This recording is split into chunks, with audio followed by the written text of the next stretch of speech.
بسم الله الرحمن الرحيم. المقدمة الأولى طبعا حول تعريف هذا العلم. تعريف هذا العلم. معنى القواعد الفقهية والتعريف بها. معنى القواعد الفقهية والتعريف بها. Saya tutup dulu, ada masalah tadi.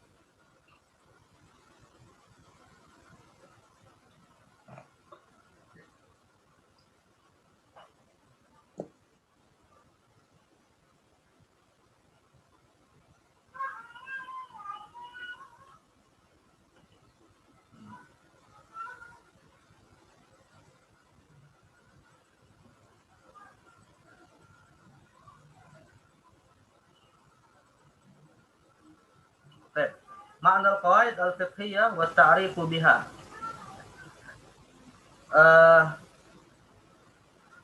لنعرف هذا العلم يا إخوان لابد من أن نعرف أن نعرف تعريفين يا تعريفين أساسيين لهذا العلم، يعني من حيث التعريف التركيبي ومن حيث التعريف اللقبي. يعني تعريف قواعد الفقه تعريفا مركبا من كلمتين القواعد والفقه، وكذلك التعريف لهذا العلم كاللقب ya, التعريف كاللقبي يعني كالفنil mustaqil. Nah, jadi definisi dari qawaid fikih ini kita bisa pahami dari dua perspektif ya. Pertama adalah definisi qawaid fikih berdasarkan setiap kata yang ada di dalam istilah ini, dalam mustalah ini, qawaid dan fikih, dan definisi kaidah fikih sebagai suatu mustalah khas lahu ma'nan mustaqil ya. Jadi suatu istilah yang punya makna tersendiri ketika dia dikaitkan dengan atau terkait antara dua istilah yaitu qawaid dan fikih ini. Nah, jadi ta'rif yang pertama disebut dengan at-ta'rif at-tarkibi. Sedangkan at-ta'rif yang kedua disebut at-ta'riful laqabi. Ya, at-ta'riful laqabi. Sama seperti misalnya usulul fiqh, mustalahul hadis, ulumul Quran, ulumul hadis ya. Kemudian at-tarikhul islami, al-lughah, qawaidul lughah al-arabiyyah. Nah, itu kan ini adalah mustalah terkait dengan ilmu tertentu yang dia terdiri dari beberapa kata, maka disebut ta'rif tarkibi. Tapi kalau sudah ditarkib, maka nanti akan punya definisi tersendiri yang disebut dengan ta'rif laqabi. Baik. Nah, ta'rif at-tarkibi ya li hadza al-ilm alimna anna hadza al-lafz aw anna hadza al-mustalah wa hadza ilm murakkabun min al-kalimatain al-qawaid wal fiqhiyah. Fal-qawaid ya, fal-qawaid fil lughah jam'u qaidah. Fal-qawaid fil lughah jam'u qaidah. Wa ma'na al-qaidah aslul ussi wa asasul bina wal qawaid al-isas. Wa qawaidul baiti isasuhu. Ya, kama qala Syekh Al-Bunnu fi kitabih. Wa minhu qawluhu ta'ala wa id yarfa'u Ibrahimul qawaida minal bait, yani al-isas awil asas haitsu rafa'a hadzal bait minal qawaid, yani banahu min tahat ya, minal qawaid yani minal asas minal baiti wa Ismail thumma qala rabbana taqabbal minna. Surah Al-Baqarah. Wa min ma'anil qaidah fil lughah ad-dhabit. Wa min ma'ani al-qaidah fil lughah ad-dhabit wa huwa al-amrul kulli yantabiqu ala juz'iyat. Ya, mithlu qaulihim kullu udhunin waludun wa kullu sumukhin buyudun. Ya. Jadi lafaz umum ya, lafaz umum yang dia memiliki makna kulli. Jadi suatu lafaz yang memiliki makna kulli itu artinya dia suatu lafaz yang memiliki banyak varian di dalamnya. Ya. Suatu lafaz yang memiliki banyak varian di dalamnya, ya, varian itu yang disebut dengan juz'iyat. Maka itu disebut qaidah. Jadi qaidah itu maknanya ada dua secara lughah di sini ya. Pertama adalah asas, fondasi sesuatu. Maka bisa kita katakan qawaidul fiqh fil lughah ya fondasi fikih gitu. Maka kalau kita katakan qawaid itu artinya asas ya ikhwan, makna qawaidul fiqh wa usulul fiqh itu dua istilah yang secara lughah sama artinya ya. Jadi qawaidul fiqh dan usulul fiqh itu dua istilah yang secara lughah sama. Walaupun nanti secara istilah pasti punya definisi tersendiri. Baik. Nah, jadi ini makna qaidah secara lughah. Dan dia juga dimaknai sebagai dhabit. Ya, dhabit itu kalau dalam bahasa kita bisa disebut sebagai dhabit itu standar ya, atau dobit itu suatu istilah yang memiliki banyak cabang di dalamnya ya. Jadi misalnya di sini dicontohkan oleh Syekh Al-Burnu, kullu udhunin waludun wa kullu sumukhin buyut ya. Setiap yang punya telinga maka proses berkembangnya lewat melahirkan ya. Wa kullu sumukhin buyut. Sumuk itu apa ya? Ya sebenarnya sumuk ini juga artinya telinga, tapi telinga yang berbeda, maka dia proses perkembangbiakannya menggunakan telur gitu ya. Jadi artinya kullu itu istilah, atau kullu udhun di sini ya, istilah atau suatu lafaz atau suatu dobit yang kemudian masuk di dalamnya segala hal ya. Kullu udhun berarti setiap punya telinga.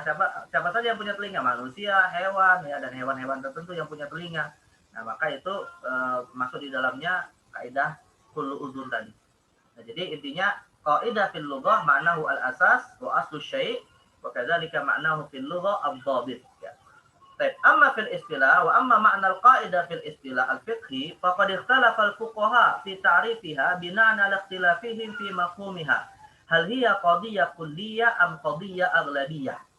Nah, jadi para ulama dalam mendefinisikan kaidah secara istilah ini memiliki atau berbeda pendapat ya. Nah, perbedaan ini muncul terkait dengan bagaimana mereka memahami hakikat dari kaidah. Apakah kaidah itu adalah ibarah an qadiyah kulliyah, suatu istilah yang dia merupakan suatu istilah untuk menyebut suatu kaidah yang mencakup segala hal tanpa pengecualian, maka disebut qadiyah kulliyah, atau dia adalah suatu kaidah yang mencakup qadiyah aghlabiyah, hanya wilayah atau hanya mencakup hal-hal yang bersifat atau yang masuk ke dalamnya tetapi ada pengecualian. Nah, jadi kalau misalnya suatu kaidah itu ya ikhwan, ya misalnya tadi ya, atau misalnya kaidah dalam Al-Qur'an, kullu syai' dalam apa dikatakan wa anzalna minal ma'i kullu syai'in hayyin ya. Dan kami turunkan atau kami jadikan wa ja'alna minal ma'i bukan anzalna, wa ja'alna minal ma'i kullu syai'in hayyin. Kami jadikan dari air itu segala hal bisa hidup. Tapi pertanyaannya apakah setiap makhluk hidup itu berasal dari air? Nah itu yang kemudian menjadi perdebatan ulama. Kalau misalnya memang tidak ada pengecualiannya, ya berarti dia qadiyah kulliyah. Tapi kalau misalnya ada pengecualiannya, maka disebut qadiyah aghlabiyah. Nah begitu juga nanti kaidah fikih nih. Kaidah fikih itu kan dia adalah kaidah yang di dalamnya banyak juz'iyat fikih, banyak kasus-kasus fikih yang terkait. Misalnya al-umuru bimaqasidiha, setiap niat dan setiap perbuatan tergantung tujuannya. Nah pertanyaannya, apakah setiap hal yang terkait dengan niat akan terkait dengan kaidah itu atau ada pengecualian? Nah bagi yang berpendapat ada pengecualian, maka menyebut kaidah sebagai qadiyah aghlabiyah. Tapi bagi yang mengatakan tidak ada pengecualian atau pengecualiannya dianggap tidak diakui, kalaupun ada tapi dianggap tidak diakui, maka disebut qadiyah kulliyah. Nah maka berdasarkan perdebatan ini, definisi kaidah secara istilah pun melahirkan dua definisi yang berbeda. Ya, jadi hukmun au amrun kulli atau qadiyah kulliyah, au hukmun au amrun aghlabi au qadiyah aghlabiyah. Nah, pada titik ini diperselisihkan, ya. Tapi kemudian fungsinya disepakati, tufhamu minha ahkamul juz'iyat allati tandariju tahta mawdu'iha wa tantabiqu 'alaiha. Jadi kaidah itu diperselisihkan dari sisi cakupannya, apakah dia hukmun au amrun au qadiyah. Ya, hukmun au amrun au qadiyah yang bersifat kulliyah atau hukmun au amrun au qadiyah yang bersifat aghlabiyah. Ya, itu diperselisihkan, tetapi poin yang disepakati adalah tufhamu minha ahkamul juz'iyah, yang mana di dalam kaidah itu berbagai macam cabang-cabangnya, juz'iyatnya, hukum-hukum yang terkaitnya akan berada di dalam kaidah tersebut ya. Tandariju tahta mawdu'iha wa tantabiqu 'alaiha. Jadi intinya kaidah itu suatu istilah untuk menyebut suatu persoalan yang di dalamnya memiliki banyak varian-varian yang terikat dengan kaidah tersebut ya. Tapi tadi saya katakan kalau misalnya ada pengecualian, maka para ulama menyebutnya sebagai qadiyah aghlabiyah. Tapi kalau tidak ada pengecualian, maka disebut qadiyah kulliyah. Walaupun dalam hal ini ya ikhwan, jumhur ulama mengatakan bahwa ya tajawuzan atau secara majazi bisa dikatakan kaidah itu adalah qadiyah kulliyah. Kalaupun ada istisnaat, ya kalaupun ada pengecualian di dalam kaidah tersebut, ini istisnaat ini ma'fulah istilahnya begitu. Istisnaat ini dianggap nggak ada masalah gitu, tapi tetap dia statusnya adalah qadiyah kulliyah tajawuzan, ya qadiyah kulliyah tajawuzan. Jadi pengecualian itu tidak mempengaruhi statusnya sebagai qadiyah kulliyah. Nanti akan kita lihat kalau tidak salah ada argumentasinya nanti ya dalam masalah dalam masalah mayyizatul qawaid al-fiqhiyah, ya keistimewaan dari kaidah fikih. Baik, ini qawaid fil lughah wal istilah. Amal fiqhiyah fil lughah wal istilah fal fiqh, ya kama alimna al fiqhiyah maka kalimah nisbah ya ila lafaz al fiqh, ya jadi fiqhiyah itu kalimat yang dinisbatkan kepada fikih. Wal fiqhu fil lughah, al fiqhu fil lughah ikhtalafa fihi lughawiyun. Para ahli bahasa berbeda pendapat, apakah maknanya adalah al-fahmul mujarrad atau al-fahmud daqiq? Ya, apakah secara lughah fikih itu artinya pemahaman dalam arti secara umum, mau dia fil masail at-tafihah atau fil masail as-sa'bah?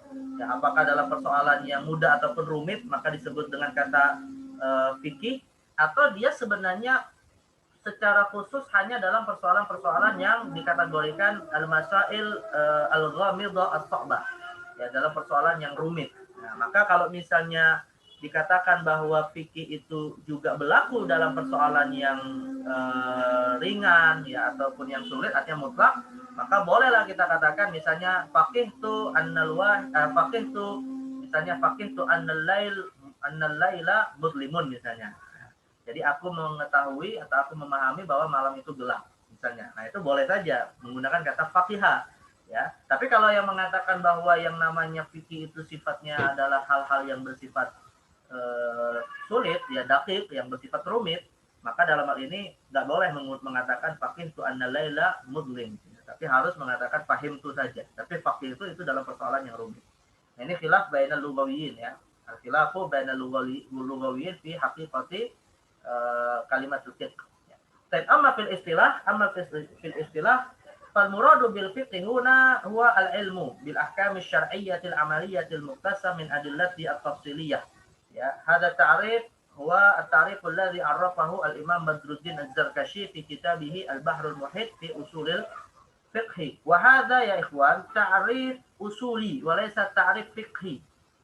Ya. Wallahualam kalian sudah mendapatkannya atau tidak ya, saya nggak tahu. Tapi yang perlu kalian ketahui bahwa fikih itu rupanya definisinya secara istilah diperselisihkan atau berbeda antara ulama usul fikih dengan ulama fikih. Jadi al-fiqhu indal usuliyyin itu berbeda dengan al-fiqhu indal fuqaha. Ya. Kalau al-fiqhu indal usuliyyin wa ibaru anil ilm. Nah, al-ilmu bil ahkam syar'iyyatil amaliyah. Ya, ilmu terkait dengan hukum-hukum syariat yang bersifat praktis, amali, yang diambil dari dalil-dalil yang terperinci.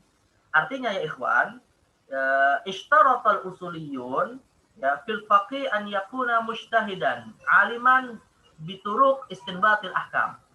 Jadi para ulama usul fikih itu mensyaratkan seseorang disebut faqih dia harus seorang mujtahid yang mengetahui bagaimana proses melahirkan hukum syariat dan dalil-dalilnya.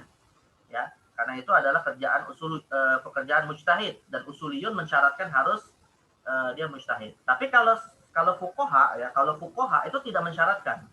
Jadi fuqaha itu ya ikhwan tidak mensyaratkan seorang faqih harus mujtahid. Yang penting standar minimal seorang faqih itu adalah hifdzul ahkam asy-syar'iyyah walau ma'rifati dalilihi wa adami ma'rifatihi. Jadi yang namanya faqih kalau menurut fuqaha itu sekedar hafal saja hukum-hukum syariat dengan beragam perdebatannya, ya meskipun dia tidak tahu dalilnya atau dia tidak tahu proses bagaimana kelahiran hukum itu disebut faqih kalau dalam definisi fuqaha, ya. Nah, karena itulah sebagian ulama ya misalnya seperti Imam Ibnu Kamal Basya ya, atau Imam Ibnu Abdin Al-Hanafi itu menulis buku tentang maratibul fuqaha, ya. Menulis risalah, khususnya Ibnu Kamal Basya, seorang mufti dari Daulah Utsmaniyah, itu menulis buku judulnya Maratibul Fuqaha, ya. Dan di dalam kitab Maratibul Fuqaha itu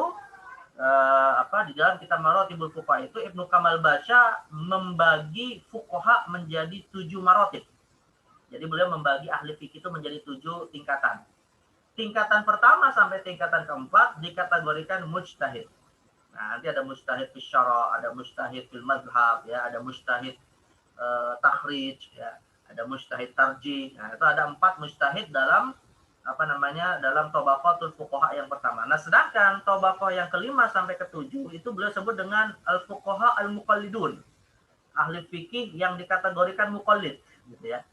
Dan standar paling rendah seorang ahli fikih yang nomor 7 itu ya tadi cuma sekedar hafal saja, ya hafal saja al-ahkam asy-syar'iyyah atau hafal mazhabul ulama dalam suatu persoalan tapi tidak mengetahui bagaimana proses istidlalnya. Nah, jadi intinya yang ingin saya katakan adalah fikih di sini yang dimaksud dengan fikih dalam definisi yang kita maksudkan dalam qawaidul fiqh ini sebenarnya lebih dekatnya kepada fikih menurut usuliyun, ya. Jadi al-usuliyun itu arrafa al-fiqh bi annahu al-ilmu bil ahkam asy-syar'iyyah al-amaliyah al-muktasab min adillatiha at-tafsiriyah. Tentunya juga kita sudah paham bahwa yang namanya hukum syar'i itu ada dua, ya, ada hukum taklifi, ada hukum wad'i. Ya, hukum taklifi ada wajib, haram, sunnah, makruh, mubah. Hukum wad'i nanti ada sabab, syarat, mani, ya, as-sihhatu wal butlan, al-azimatu wal rukhsah, ya. Yang al-muktasab yang diambil, yang disarikan, yang diistinbat menggunakan kaidah-kaidah istinbat. Misalnya ada istinbat bayani, ada istinbat ta'lili, istinbat istislahi, ada mantuk, ada mafhum, ada dalalatul iqtida, dalalatul isyarah, ada dalalatul ima, mafhum nanti ada muwafaqah, ada mukhalafah, ya, ada istinbat ta'lili menggunakan qiyas misalnya, atau menggunakan istidlal yang lain seperti istihsan, istishab, taduz zari'ah, al-urfu dan seterusnya. Nah, jadi proses dalam pengkajian fikih melalui kaidah usul fikih inilah yang menjadi dasar disyaratkannya seseorang sebagai seorang faqih. Ya. Ini menurut usuliyun. Tapi kalau menurut fuqaha, kama qultu sabiqan, tidak disyaratkan harus tahu proses itu semua. Jadi minimal hafal saja sudah cukup gitu. Kalau ditanya misalnya apa hukum sholat berjamaah, lalu dia bisa menjawab. Ya, para ulama beda pendapat. Ada yang mengatakan hukumnya fardu ain seperti mazhab Hambali, atau fardu kifayah seperti mazhab Syafi'i, atau sunnah muakkadah seperti mazhab Hanafi, atau bahkan syarat sah seperti mazhab Zahiri. Sekedar itu aja gitu. Kalau ditanya apa dalilnya, wallahu alam. Atau kalau ditanya mana pendapat yang paling kuat nih, wallahu alam, bisa jadi dia tidak tahu dan dia taklid kepada mazhab yang dia anut. Nah, itu perdebatan tentang definisi fikih secara istilah, ya. Tapi sekali lagi yang kita maksud di sini adalah endal usuliyin, yaitu terkait dengan ilmu bagaimana proses lahirnya suatu fikih. Karena kaidah fikih itu juga nanti menjadi salah satu pendekatan untuk melahirkan hukum fikih yang disebut dengan istidlal, walaupun nanti diperselisihkan oleh para ulama. Ini dari sisi definisi secara at-ta'rif at-tarkibi, ya, atau at-ta'rif murakkaban. Nah, kemudian at-ta'rif laqaban. Nah, definisi secara laqab, artinya qawaid fikih menjadi fannun mustaqil. Qawaid fikih menjadi ilmu yang memang punya definisi tersendiri yang nanti kalau ditanya apa beda, apa lawan dari ilmu ini, ya lawannya adalah ilmu-ilmu yang lain. Apakah ilmu usul fikih, ilmu ulumul hadis, ulumul Quran, ya, atau ilmu akidah misalnya. Karena setiap ilmu itu punya definisinya masing-masing. Nah, saya kutipkan ya ikhwan. Saya kutipkan ini, saya nggak mengambil definisi dari Syekh Al-Burnu, ya, karena saya melihat definisi beliau belum kalau kita baca bukunya gitu ya, kalau menurut saya itu belum menjelaskan secara khusus definisi dari qawaid fikih. Ya, beliau lebih mendefinisikan makna qaidah dengan perdebatannya. Tapi ketika kaidah fikih disandingkan kepada fikih, nah ini saya belum menemukan definisi itu di dalam kitab beliau. Jadi beliau lebih menjelaskan kaidah itu apa dan seterusnya. Nah, sekarang apa definisi kaidah fikih? Ini saya ambilkan dari kitab Al-Qawaid Al-Fiqhiyah wa Tatbiqatuha fil Madzahibil Arba'ah, yakni Dr. Muhammad Mustafa Az-Zuhaili, ya, Mustafa Az-Zuhaili. Nah, beliau mendefinisikan qawaid fiqhiyah sebagai al-qawaidul lati saghahal ulama wa bi khassa atba'ul a'immah wa mujtahidul madzahib li jam'il ahkamil mutamathilah wal masailil mutanazirah wa bayanu awjuhis syabahi bainaha thumma rabataha fi iqdin manzumin yajma'u syatatiha wa yu'allifu baina ajza'iha wa yuqimu silatal qurba fi atrafiha litusbiha ailatan wahidah wa usrah mutadaminah. Nah, ini definisi kaidah fikih, ya. Jadi kaidah fikih itu adalah al-qawaid allati saghahal ulama. Jadi suatu kaidah itu nanti dalam wujud ungkapan, ya apakah nanti ungkapannya adalah ta'bir khabari atau ta'bir insya'i atau jumlah khabari atau jumlah insya'iyah. Nah, ini bisa nanti akan kita pelajari dalam asalib ya, asalibul qaidah. Jadi intinya dia adalah berupa suatu ungkapan yang saghahal ulama, yang dibentuk, yang diciptakan oleh para ulama, ya. Wa bi khassah atba'ul a'immah wa mujtahidul madzahib. Khususnya ya kaidah ini disusun oleh para pengikut imam-imam mazhab, para mujtahid di dalam mazhab itu. Ya, disebut mujtahid mazhab. Jadi kalau pendiri mazhab, ya ikhwan, kalau pendiri mazhab itu namanya disebut mujtahidus syara' atau disebut mujtahid mustaqil, ya. Seperti al-a'immah al-arba'ah, Abu Hanifah wa Malik bin Anas wa Syafi'i wa Ahmad wa Ibnu Tabari wa Sufyan ats-Tsauri wa Sufyan al-Uyainah wal Auza'i wa Abu Thawr wa Ishaq bin Rahawai, ya. Nah, ini para ulama-ulama ini dikategorikan mujtahid fi syara' atau mujtahid mustaqil atau mujtahid mutlaq, ya. Nah, tapi kalau ulama-ulama setelah generasi mereka yang yatamadhab di madhab muayyan itu disebut mujtahidul madhab. Ya, misalnya kalau dalam madhab Hanafi yang tobaqo pertamanya seperti Muhammad ibn Hasan asy-Syaibani atau Abu Yusuf, ya. Ini dari kalangan Hanafi, dan ulama selanjutnya seperti Burhanuddin Al-Mardinani, ya, Syamsul A'immah As-Sarakhsi, atau seperti misalnya Alauddin Al-Kasani, ya. Kemudian termasuk yang menjadi muhakkiknya misalnya seperti Ibnu Abdin Al-Hanafi, ya, termasuk juga dari kalangan Hanafi lainnya misalnya seperti Imam Ibnu Kamal Basya yang tadi saya sebutkan. Nah, ini para mujtahid fil madhab, ya. Nah, dari kalangan Maliki misalnya seperti Sahnun dari tobaqo pertamanya, atau Ibnu Abdul Hakam yang di Mesir, ya. Kemudian setelahnya misalnya seperti Ibnu Abdul Bar An-Namiri. Kemudian ada juga Syihabuddin Al-Qarafi. Lalu dari kalangan muhaqqiqunnya misalnya seperti Abu Zaid Al-Khairawani, ya. Nah, ini para ulama dari mazhab Maliki yang dikategorikan mujtahid fil mazhab. Nah, dari kalangan Syafi'i misalnya seperti kalau ashabnya Syafi'i misalnya seperti Al-Buwaiti, kemudian Al-Muzani, ya. Lalu kemudian Al-Muradi. Ya, ini ashab Syafi'i, dan generasi selanjutnya misalnya seperti Imam Abdul Hasan Al-Mawardi, Abu Hamid Al-Ghazali, Abdul Ma'ali Al-Juwaini. Ya, lalu kemudian generasi selanjutnya ya Imam Abdul Karim Ar-Rafi'i, Yahya ibn Syaraf An-Nawawi, Ibnu Haji Al-Haytami, Syihabuddin Ar-Ramli, Al-Khatib Asy-Syirbini, ya, kemudian Zakaria Al-Ansari. Nah, ini para ulama-ulama Syafi'iyah dikategorikan mujtahidul madhab. Lalu kalau di kalangan Hambali misalnya kalau di tobaqo-tobaqo awal seperti Al-Qadhi Abu Ya'la, kemudian anaknya Imam Ahmad, ya, seperti Abdullah dan Saleh ibn Ahmad. Lalu kemudian ada juga di antaranya juga termasuk Syekhul Islam Ibnu Taimiyah, ya, Al-Harrani, kemudian Ibnu Qayyim Al-Jauziyah. Lalu kemudian ada juga dari kalangan muhaqqiqunnya seperti Mansur ibn Yunus Al-Buhuti, Alauddin Al-Mardawi. Kemudian ada juga ya yang masyhur misalnya seperti Ibnu Qudamah Al-Maqdisi, ya, pengarang kitab Al-Mughni. Nah, ini semua disebut mujtahid fil madhab, ya. Nah, mereka inilah sebenarnya ya ikhwan yang di dalam kitab fikih mereka ataupun mereka menulis kitab qawaid fikih tersendiri, lalu kemudian menyimpulkan takhrijat, ya, menyimpulkan ijtihadat dari para ulama-ulama mazhab, para pendiri mazhab itu tadi, hingga akhirnya dari ijtihad tadi diciptakanlah qawaid, ya. Walaupun nanti tentu qawaid ini dalam proses pembuatannya tidak selalu berasal dari ijtihad para ulama pendiri mazhab, ya, tapi juga bisa diambil dari Al-Qur'an. Misalnya di antara kaidah yang diambil dari Al-Qur'an, innamal bai' misalnya wa halallahu al-bai'a wa harrama riba. Nah, itu kaidah.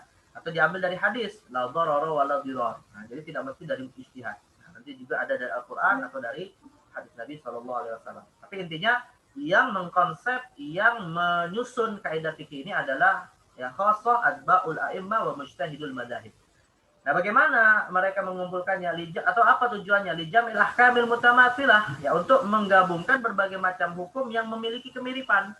Contoh masalahnya adalah di antaranya masalah niat. Niat ada dalam bab thaharah, niat ada dalam bab salat, niat ada dalam puasa, zakat, ya, haji, ibadah-ibadah yang kita kenal. Kemudian bahkan ada juga niat dalam bab munakahah, dalam bab muamalah.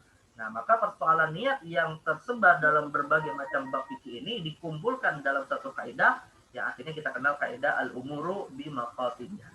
Nah, jadi tujuannya itu ya. Wal masail mutanazirah, juga masalah-masalah yang memiliki kemiripan, wa bayan aujuh syabah bainaha, lalu menjelaskan apa titik kesamaan dan perbedaannya, tsumma rabataha fi iqdin manzum, lalu kemudian diikat, ya artinya digabungkan masalah yang memiliki kemiripan tadi dalam suatu iqdin manzum, dalam suatu ibarah ya, yang manzum, ibarah yang disusun dengan rapi.